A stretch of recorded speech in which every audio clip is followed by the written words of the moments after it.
Benoît, le vieux geek, a fait son coming out le week-end dernier. Il préfère, et de loin, le mode Player Skill. S'investir comme joueur après le lancer de dés, je cite, il déteste. Que se passe-t-il? Eric arrivera-t-il à le faire revenir à de meilleurs sentiments pour le character skill et le fait de surfer sur le résultat des dés? La mission Cobra semble désespérée, mais notre imagitateur se lance. Pauvre fou. Pauvre fou.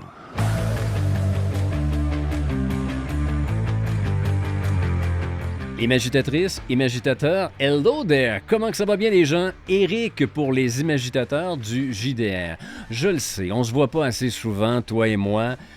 Bon, écoute, je vais faire un effort, je vais sortir un peu plus souvent. Mais ces temps-ci, on a les discussions de Ginny au pays de Ginny, dans lesquelles elle va à la rencontre de Rawlis et ça donne de superbes conversations autour de notre passion, le jeu de rôle. Je t'invite à aller voir ça. Et moi aussi, mais je me suis investi un peu plus dans les actuels plays. D'ailleurs, un gros merci à ceux qui nous envoient des pouces, des wow, qui commentent comme quoi que ce que font les imagitateurs, c'est très particulier et très agréable. Merci à vous, parce qu'on ne se fera pas de cachette dans le YouTube game, en guillemets. L'actuel play, c'est pas ce qui rameute le plus de gens, c'est pas ce qu'il y a de plus populaire. Donc, on est toujours en train de se questionner à savoir, est-ce qu'on doit continuer d'en faire? Et c'est vos bons commentaires qui font en sorte que ça nous donne un bon coup de pied au bon endroit pour continuer. Donc, un gros merci à vous tous. Mais qu'est-ce qui fait qu'aujourd'hui, moi, le vieux loup, je sors de ma tanière, ça prenait seulement un autre vieux loup. Effectivement, ce week-end dernier, Benoît, le vieux geek, a fait son coming out. Il nous a exposé deux modes de jeu, c'est-à-dire le Player Skill, qui est très relié à l'OSR, où le joueur doit s'investir avant le jet de dés. Et l'autre mode qui est de lancer les dés pour découvrir ce qui va arriver.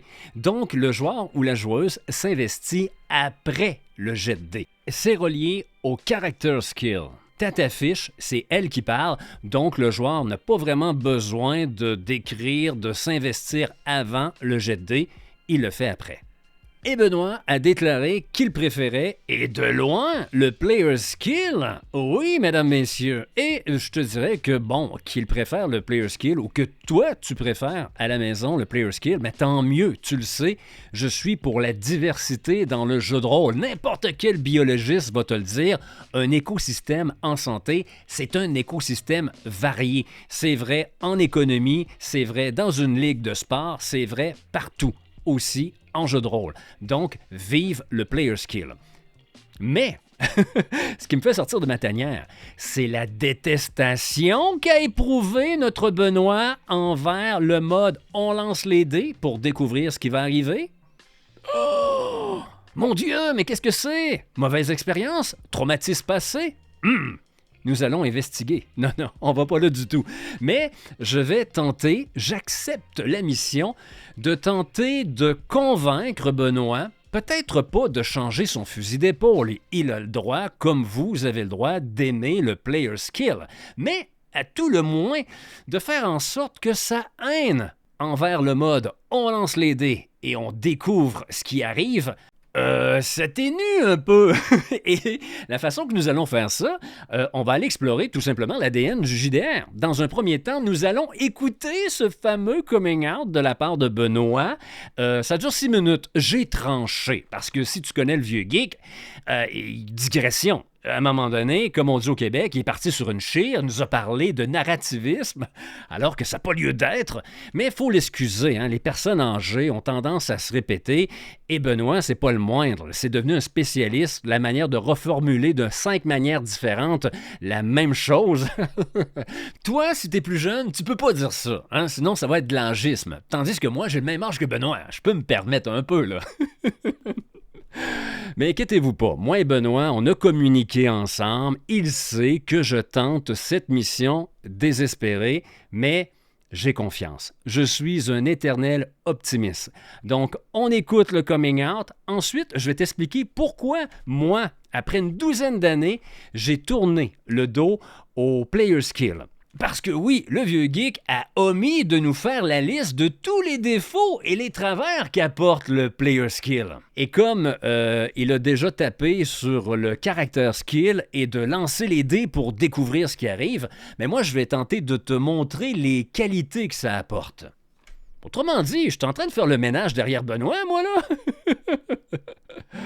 Donc cette vidéo s'adresse à tous ceux qui n'aiment pas le character skill et lancer les dés pour découvrir ce qui arrive, pour tenter de te ramener, d'enlever cette haine que tu as dans ton cœur et t'amener vers de meilleurs sentiments.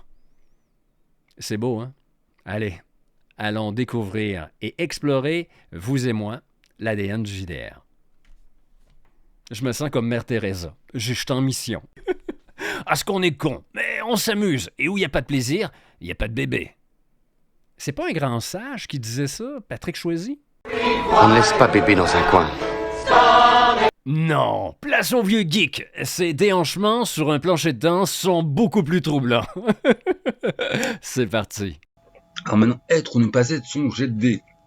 Ça fait quelques temps que j'ai ce questionnement en tête et je ferai peut-être une grosse émission dessus ou pas. Ou, voilà, je balance mes questionnements et mes réflexions. On va voir quand même ludiquement, dans les mécaniques, on va avoir deux grosses écoles différentes, alors qui peuvent se corporiser sur plusieurs types de mécaniques. Alors je vais prendre en fait n'importe quelle mécanique OSR et Blade in the Dark, voilà, qui selon moi sont des bonnes manières de voir le truc, où en fait le player skill, la capacité, la compétence des joueurs ne va pas du tout s'illustrer au même moment, puisqu'en fait on est sur des mécaniques où les dés ne symbolisent pas la même chose. Sur de l'OSR, on va avoir un dé qui va te symboliser la réussite ou non de tout ce que le joueur aura mobilisé d'astuces avant pour maximiser son pourcentage de réussite. Au sens, tu vas avoir une action, tu vas décrire comment tu vas essayer de faire l'action, quels bonus ou malus vont être engendrés par l'action, quelle bonne idée tu peux y ramener pour simplifier et augmenter tes chances de réussite de lancer de dés. Blade in the Dark, tu vas décider grosso modo l'action, tu jettes les dés, et on n'a rien à foutre de ce que tu vas amener au sens du « ouais, mais j'ai tel argument, j'ai... » Non, en fait, non. Tu jettes les dés, et en fonction du résultat de ton dé, ton personnage, là, tu vas commencer à raconter ce qu'il a fait. Voilà, si tu as une très bonne réussite de dés, c'est là qu'il va falloir que tu aies un niveau d'interprétation pour trouver une raison pour laquelle il a aussi bien réussi, quand à la base, c'était pas forcément gagné. Donc c'est là où, en termes d'interprétation, tu vas pouvoir ramener une bonne idée qui, dans un système OSR, en fait, aurait été une idée énoncée avant pour maximiser tes chances de jet. Là, tu vas l'amener après, parce que les dés ont dit que tu as réussi. Et du coup, des fois, t'as pas de bonne idée dans ton joueur, tu dis juste c'est la chance, c'est la chance, c'est la malchance. Moi, honnêtement, je suis beaucoup plus OSR, et autant j'adore Blade in the Dark, autant en tant que joueur, quand j'ai joué à Blade in the Dark, putain, c'est un truc qui m'a frustré. Je déteste que ce soit mon lancer de dés qui m'oblige à faire une interprétation en fonction du résultat du dé. Parce que dans mon investissement en tant que joueur, j'aime m'investir dans le personnage en amont. C'est même pas ce qui est meilleur ou pas meilleur, c'est dans mon appétence sur le jeu de rôle. J'aime pas en fait dire voilà, les dés je les jette, hop, les dés décident, et moi après le fait de faire du jeu de rôle, ça va être interprété en fonction de mon personnage, du lancer de dés et de l'être humain que je suis, de comment il va conceptualiser le truc, de tenir un discours par rapport à comment que ça s'imprime dans l'univers de jeu. Je préfère largement le côté en tant que joueur, je m'investis dans mon personnage avant, et je me dis qu'est-ce que lui pourrait faire, qu'est-ce que lui pourrait avoir comme idée, qu'est-ce que lui pourrait avoir comme moyen pour tenter de parvenir à ses fins. Et après, les dés, c'est le chaos du monde qui me dit est-ce qu'il réussit ou pas. Mais voilà, dans le côté j'ai de la compétence, voilà, ce qui va déterminer mon investissement, ça va être une limitation par le dé, et ça m'est arrivé plein de fois à Blade in the Dark, j'avais mes copains avec qui j'ai joué, ils s'en souviennent d'une putain de scène où j'avais tous les arguments pour convaincre, on avait toutes les clés d'information pour convaincre, machin, enfin tout pour, normalement le PNJ il aurait dû dire oui. Le MJ a fait la bêtise de bêtement dire ouais non c'est bon, on va poser les règles, et puis en plus c'était tellement béton dans toutes les compétences de baratin que là ça devrait passer. Enfin, toi pour lui c'était un jet du genre bon, histoire de respecter un coup les mécaniques du jeu, mais ça ne va pas casser l'histoire. J'ai complètement fumble sa mère. Et toi en tant que joueur, j'avais tous les arguments, j'avais tout décortiqué, l'embrouille, l'intrigue, machin. Enfin, toi, en gros c'était ouais, en fait c'est lui le coupable, et j'ai 25 000 preuves. Le personnage était compétent. Tous mes points étaient dans ce qu'il fallait démontrer. Toute l'aventure qu'on avait vécue nous avait permis de récolter toutes les preuves. Oh non, j'ai le dé pourri. Bon bah je sais pas, j'invente quoi tout d'un coup, c'est une gonzesse, mon personnage, il fait il est pris de convulsions, puis il arrive pas à dire 3 mots, alors qu'absolument tous ses points sont mis dans des trucs d'intelligence, dans des trucs de sociabilité, dans des trucs de savoir s'exprimer. Ah, tout d'un coup, mon Einstein ne sait plus faire 2 plus 2. Ah, et ça m'est arrivé plusieurs fois, et c'est vraiment, je suis un poissard rodé, mais du coup, c'est des expériences qui me saoulent dans les mécaniques à la Blade in the Dark, où en fait, ta capacité de joueur et ton devoir de joueur, ça va être interpréter un truc que les dés ont choisi pour moi. J'emmerde les dés. Putain, mais ça me saoule. Voilà.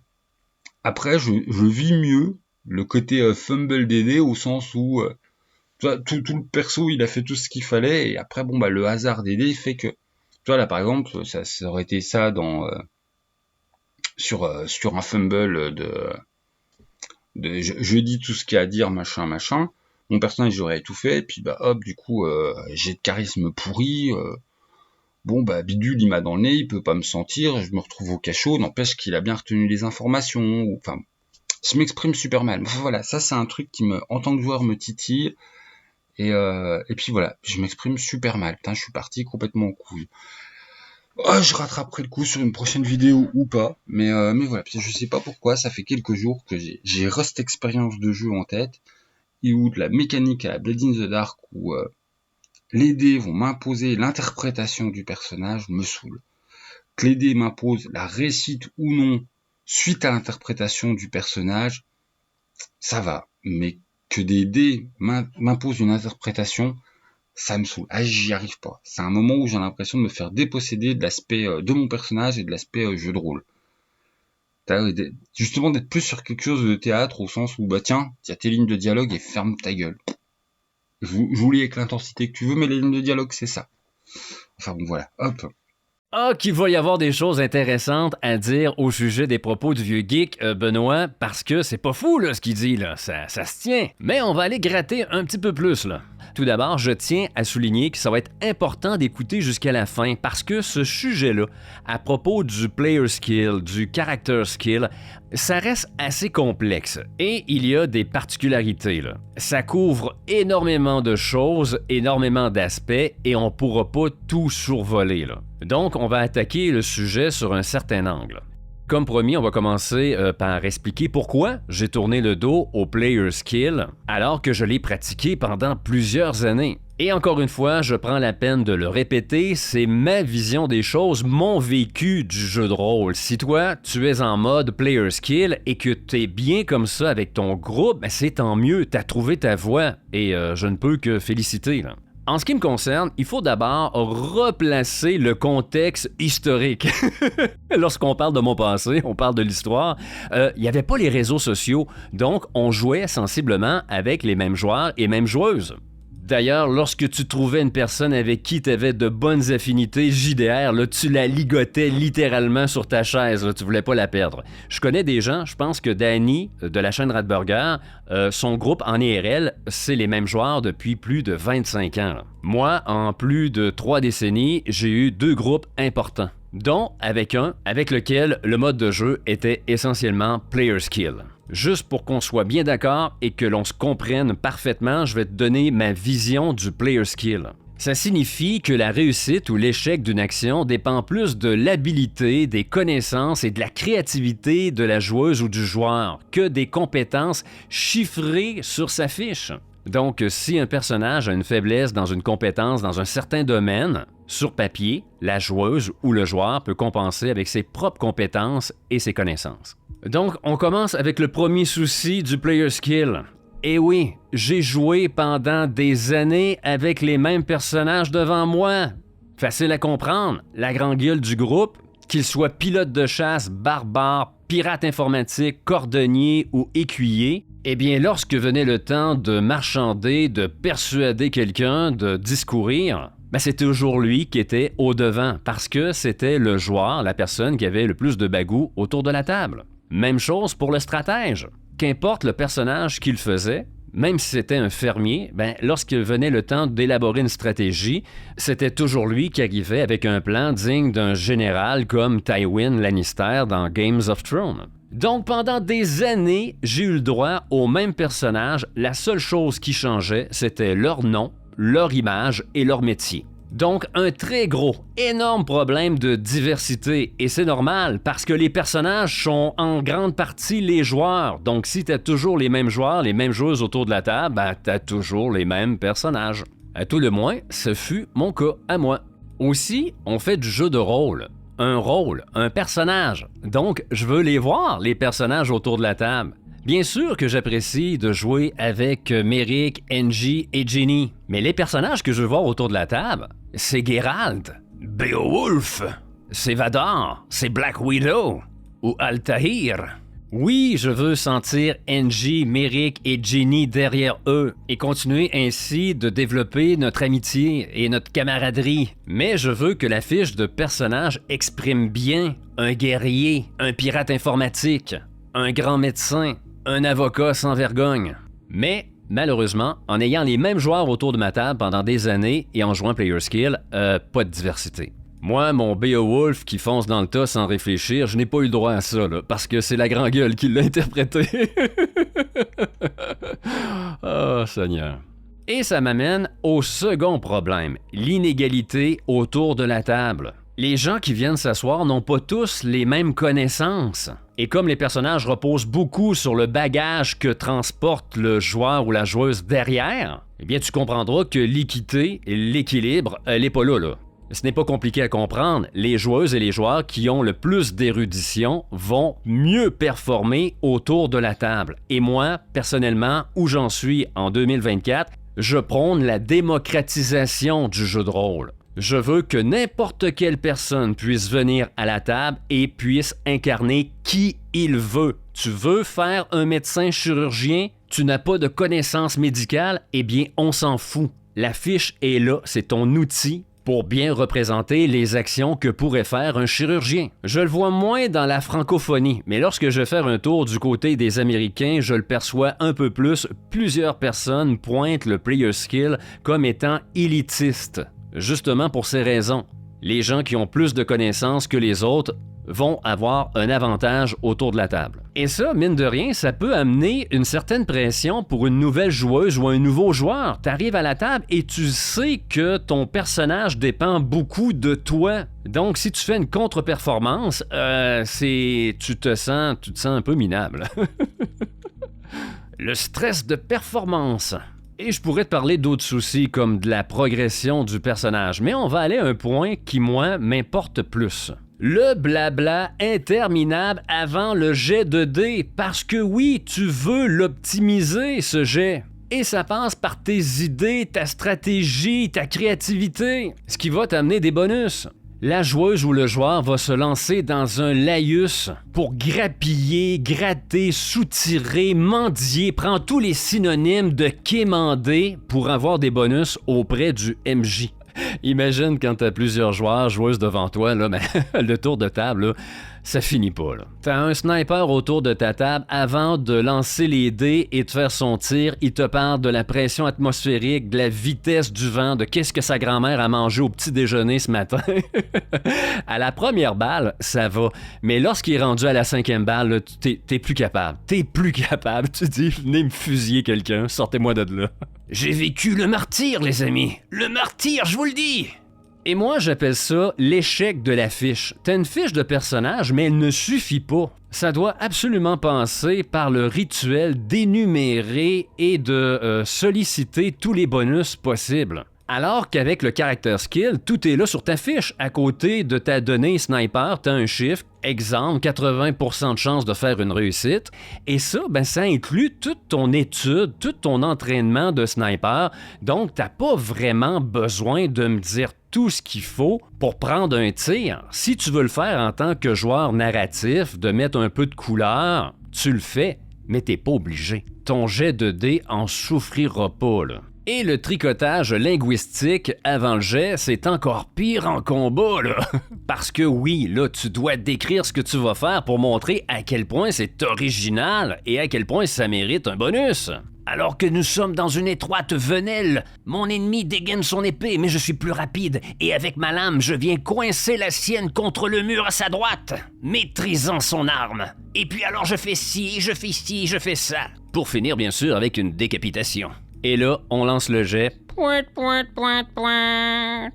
Non seulement t'as fait tout ce beau discours pour rien, mais on doit l'oublier. On doit l'écraser avec un autre narratif.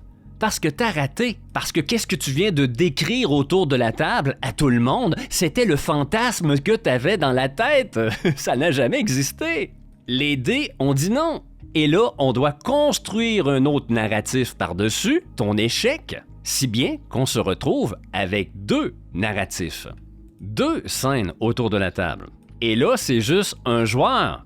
Quand t'as 4 ou 5 joueurs autour de ta table et que dans un combat, il y a 5, 6, 7 échecs et que tu dois rétro-pédaler à chaque fois, eh bien, tu te ramasses que dans ta tête, t'as pratiquement 2 versions d'un combat, là. Lorsque vient le temps de se remémorer une belle partie 3 mois plus tard, il est pas rare que je disais « Ah, tu te souviens quand Beowulf a décapité le capitaine de la garde? » Non, Eric, Beowulf n'a pas décapité le capitaine. Il a raté son coup. C'est ce qu'il voulait faire. Il a réussi à lui trancher la main et le capitaine s'est sauvé.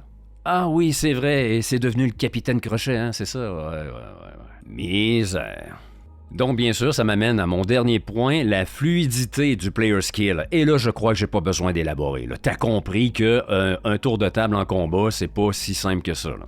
Bien sûr, il s'agit de mon expérience et de ma vision du jeu de rôle. Si t'es un joueur ou une joueuse très stratège, je peux comprendre l'intérêt de jouer player skill. Ou si tu as trouvé ton groupe et que chacun a son rôle et que vous êtes bien ainsi, vous avez trouvé votre équilibre dans ce déséquilibre, tant mieux, là. Même si je suis en train de t'élaborer, moi, les aspects négatifs du player skill, je ne suis pas là pour démolir le player skill. J'ai joué pendant plus de 10 ans, donc j'ai quand même pris plaisir, là. Sinon j'aurais décroché avant. Mais tout comme dans la pratique de mes sports de combat ou de mes autres activités, j'évolue. Mes goûts ont évolué et changé au fil de la pratique. J'ai passé de la battle map au théâtre de l'esprit et du player skill au character skill.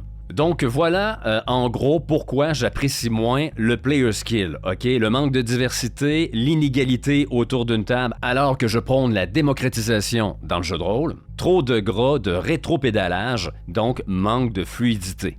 Maintenant, penchons-nous un peu plus sur les propos de notre vieux loup, notre vieux geek. Et commençons par le commencement, le titre. Être ou ne pas être son jet de dés. Il est tout à fait exact. Mais si on se place dans la position d'observation de Benoît, comme en player skill, les compétences du personnage ce sont celles du joueur, de la joueuse, le titre est parfait. Mais attention, ce n'est pas parce que je m'investis après le jet de dés que ce jet de dés ne représente pas la personnalité, les compétences d'Éric, du joueur. Au contraire, aussitôt que je vais avoir une réussite partielle ou un échec, je vais mettre ma couleur à moi. En créant la narration autour de ce jet, j'y appose ma vision, mes désirs et tout mon bagage personnel. Benoît parlait de Blade in the Dark. J'ai ouvert mon livre et je te l'ai voir au niveau des échecs, parce que j'étais troublé par ses propos. En général, dans le genre PBTA, lorsque tu fais un 6-, lorsque tu rates, t'as pas nécessairement raté. Ça donne simplement les coups des franches au MC, au maître de cérémonie, de te rentrer dedans en tant que joueur et joueuse avec ses actions à lui, de séparer le groupe, d'amener un nouveau danger. Voici ce qu'on peut lire dans Blade in the Dark. Sur un 4 et 5, c'est une réussite partielle. Et de 1 à 3, vous n'atteignez probablement pas votre objectif et vous subissez également des conséquences. C'est loin d'être comme les jeux traditionnels, dans lesquels on dit un échec, non, c'est fini, là, pouit, là. Retourne chez vous. Non, dans l'esprit des PBTA, si c'est illogique de rater, tu vas réussir, mais il y a des conséquences graves, tout simplement. Exemple, si tu es un maître Jedi et tu fais une poussée de la force, il n'y a aucune raison que ça fasse point et que ça ne fonctionne pas. T'es un maître Jedi! Bien sûr que ça a fonctionné. Donc sur un 6- ou un mauvais jet, tout simplement, oui, t'as réussi à repousser les 4 Stormtroopers, mais peut-être que tu n'avais pas vu un 5e soldat caché derrière les caisses et lui a réussi à te toucher à l'épaule. Ou le MC peut dire, tu repousses le danger des 4 Stormtroopers, les envoyant percuter le mur du vaisseau, mais l'un d'eux a percuté une canalisation qui était en réparation, l'oxygène. Le compte à rebours est lancé, mes amis. Dans quelques minutes, vous ne pourrez plus respirer dans ce vaisseau. Alors, quand notre vieux geek dit je me rate sur un jet social, qu'est-ce qui se passe? Je ne suis plus capable d'articuler 2 mots d'affilée, je me mets à bégayer? Bien sûr que non. Là, je crois ici qu'il s'est laissé aller dans la caricature. Là. Benoît a de très bons talents de comédien. Oui.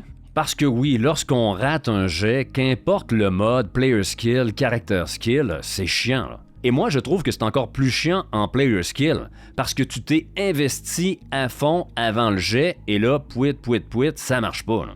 Alors qu'en character skill, on fignole pas trop avant le jet, on lance rapidement, et après, on construit à partir du résultat. Et moi, je préfère, et de loin, la fiche d'un système en character skill, parce que ta fiche va bien représenter ce que tu veux jouer. Si tu veux jouer un médecin chirurgien ou un sniper, ta donnée pour faire ton jet va être très forte. Tandis qu'en player skill, va falloir que tu compenses en allant gratter des bonus avant ton jet. La fiche est moins représentative. C'est certain, elle passe en grande partie par le joueur ou la joueuse. Et l'un des gros avantages de d'écrire après le jet, c'est que ton échec va mieux coller à la fiction.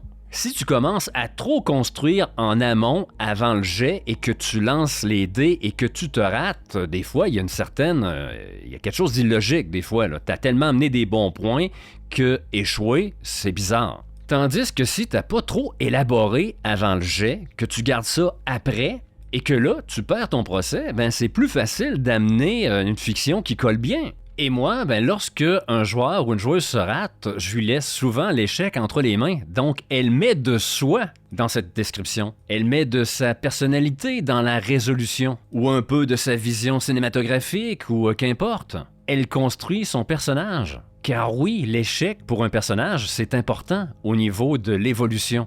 Bien sûr que tu avais 3 recherchistes pour t'aider à défendre ton client. Bien sûr que ton deuxième témoin était pratiquement en béton. C'était un témoin indirect.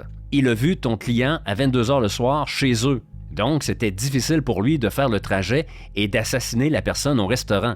Possible, mais difficile. Mais voilà, t'as raté ton jet. Tu as perdu ton procès. Pourquoi?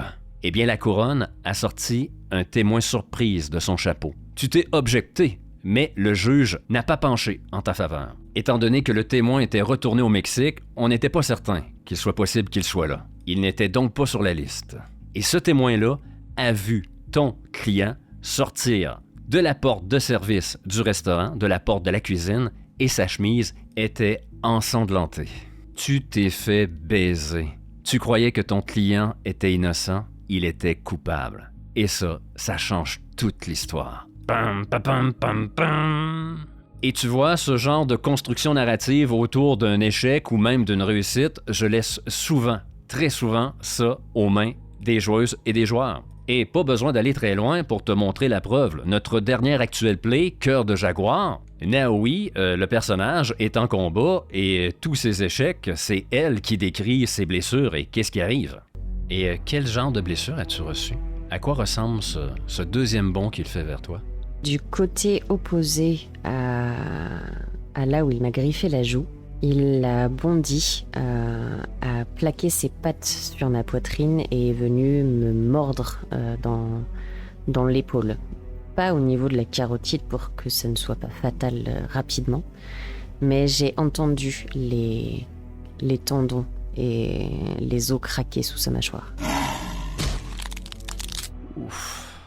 Et je mets quiconque au défi d'écouter cet actuel play et de dire que Jenny ne s'est pas investie dans son personnage. Elle en parle à la fin de cet actuel play, elle l'a écrit également dans les commentaires, elle m'en a parlé cette semaine. C'est la partie, le one-shot qui lui a donné le plus d'intensité, là. Donc de s'investir avant, de s'investir après, je crois que ça dépend de chaque personne.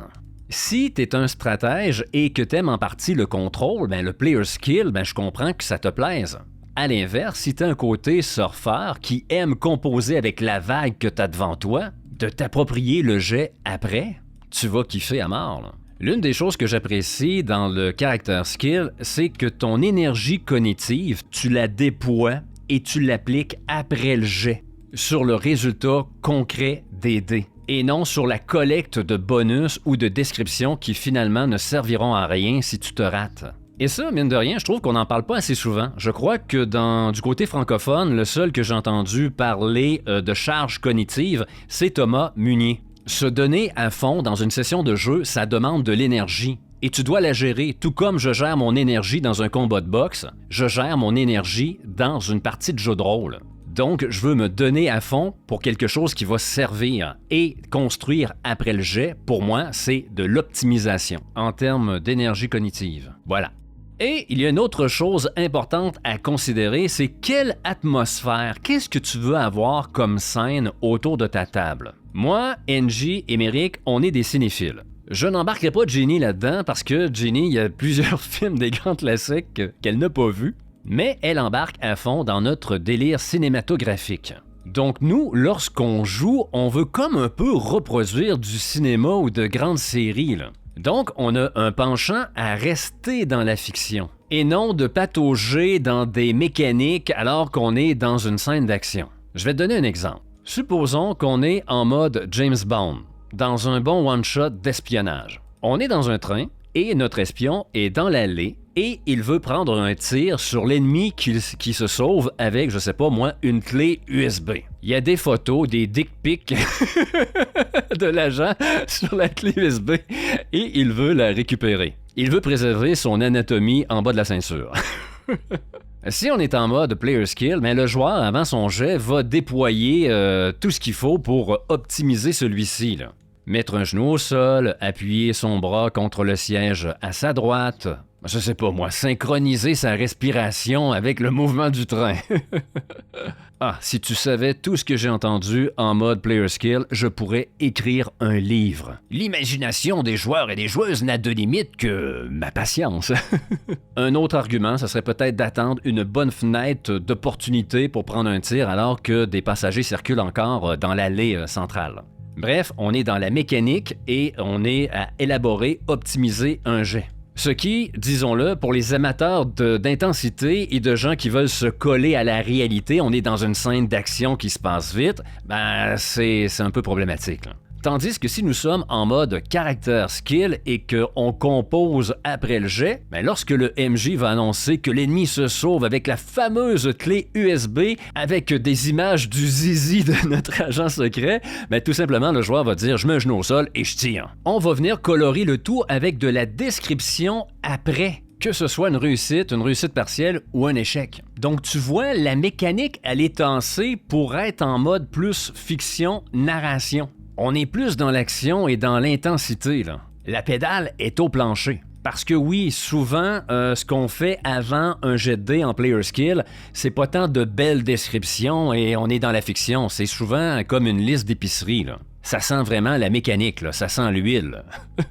Donc, tout dépend encore ce que tu veux avoir autour de ta table. Comme on aime l'aspect cinématographique, lorsque nous, on a découvert qu'on pouvait travailler après le jet, et donc de rester plus collé à l'action et l'intensité, évitant ainsi la mécanique, la liste d'épicerie et le rétro-pédalage, parce que qu'est-ce que tu as amené avant ton jet, ben ça concorde pas avec l'échec que tu as eu, eh bien on a sauté sur la formule à pieds joints. Mais ça, encore une fois, ça va avec notre intérêt du cinéma et de se raconter une histoire. Aujourd'hui, je favorise les systèmes très légers, je suis dans le théâtre de l'esprit, je n'écris plus une dizaine de pages de scénario pour asseoir mes joueurs devant moi pour une session de jeu, j'y vais plus en improvisation et en rebondissant sur leurs propositions. Bref, je ne suis plus le même rôliste. Mais je comprends parce que je l'ai fait. Le player skill, les cartes, les scénarios montés avec une précision chirurgicale, ça représente plus de la moitié de mon parcours de rôliste. Ça fait partie de mon bagage. Et je suis content d'avoir vécu ces années-là, malgré les points négatifs que j'ai soulevés sur la façon qu'on jouait à l'époque. Et là, mesdames, messieurs, c'est maintenant le temps de déployer mon dernier argument massue pour réussir à convaincre Benoît d'avoir des sentiments plus favorables envers le character skill et de s'investir après le jet de dés. C'est que ce mode n'empêche pas d'être quand même légèrement player skill. Tam. Oui, bien que nous soyons character skill et que nous nous investissons après le jet de dés, moi, ainsi que tous ceux qui m'ont fait jouer ainsi depuis les dernières années, à chaque fois qu'un joueur ou une joueuse a une bonne idée, tous les MJ ainsi que moi-même, on récompense cette idée. Même NJ, la pire pourriture qui peut exister au bout d'une table, récompense les bonnes idées. Et je dis pas de la merde, on va aller piocher encore une fois dans Cœur de Jaguar, le dernier actuel play. Je l'ai fait. Le jaguar s'est reculé et maintenant bondit sur toi. Que fais-tu? Je vais essayer de lui mettre un coup de lance. Mais cette fois, pas seulement attendre qu'il atterrisse dessus, mais vraiment faire un pas en avant, m'accroupir et faire un geste de bas en haut pour venir le planter avec ma lance. Tu étais à 40% pour cette tactique. On y va à 50. Ok. Allez, un petit coup de main d'aider là, ça serait cool. Tu vois, ici, j'ai demandé à Jenny « Que fais-tu? » Et là, elle a commencé à décrire un peu. Et comme elle a changé de tactique par rapport au premier assaut, ça me paraissait tout à fait logique de venir dire « Ben écoute, tu vas surprendre un peu le jaguar. » Donc oui, même si on est character skill, même si on construit une fiche qui est vraiment colle à un personnage qu'on veut interpréter, qu'on veut voir, à toutes les fois qu'on pose la question à une joueuse ou un joueur, qu'est-ce que tu fais? Mais c'est rare qu'elle va se contenter de seulement dire un jet de combat, un jet social. Elle va commencer à avancer son idée et ses intentions. Et quand c'est évident que ça pourrait lui procurer un avantage, ben, on s'en prive pas. Donc pour moi, c'est un autre avantage du character skill, c'est que ça n'exclut pas totalement le player skill. Il y a moyen de jouer un peu avec les deux. Et ça peut être une bonne option pour Benoît pour se réconcilier un peu. J'essaie tout ce que je peux, là. Je donne tout ce que j'ai dans le ventre, tu le vois, là? Donc, bien sûr, le but, on s'est amusé ici. Je t'ai décrit un peu mon passé par rapport au player skill. Qu'est-ce que je suis maintenant, aujourd'hui? Mais ça n'engage que moi. Tu le sais, je suis à tester un paquet de trucs et lorsque je vais te faire une vidéo dans 2 ans, peut-être que je vais être ailleurs. Et si on amène une façon extraordinaire de rendre le player skill plus fluide, peut-être qu'un jour je vais y revenir. Je suis très ouvert. Pour l'instant, ça me convient moins, mais on ne sait jamais quelle tournure et quelle évolution va prendre le player skill dans l'avenir.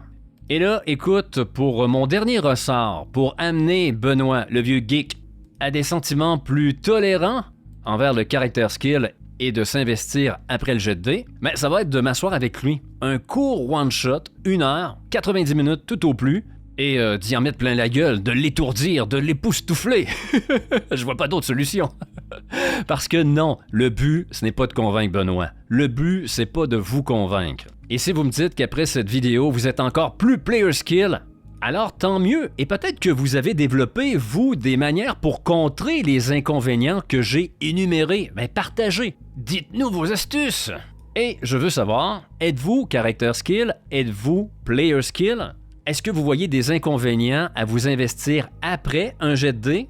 Et si vous êtes player skill, avez-vous trouvé justement des solutions pour venir aplanir les défauts que j'ai énumérés? Parce que moi, dans le passé, je me les suis pris en pleine gueule. Donc, tant mieux si en 2024, vous avez trouvé des méthodes là, pour contourner tout cela. Mais pour moi, le gros point majeur va rester l'inégalité autour de la table, que les gens qui ont le plus d'érudition vont mieux performer. Et ça, honnêtement, je sais pas comment on peut éviter ça. Là. Alors si vous avez la solution, aidez-nous, aidez la communauté! En conclusion, est-ce que Benoît, le vieux geek, sera plus favorable, plus tolérant envers la formule s'investir après le jet? L'avenir, seul, le dira. Alors je t'invite à te joindre à nous sur les réseaux sociaux, que ce soit TikTok, Instagram, Facebook, YouTube. Et je t'invite également à donner du pouce. Hein? T'as 10 doigts, tu peux te permettre d'en perdre un. Hein? Et c'est gratuit. Aussi à commenter et en tout respect, dis-toi que les défauts et l'amour ne sont pas sur papier. Ils sont dans l'œil de celui qui joue. Et on a tous notre façon de jouer, propre à nous.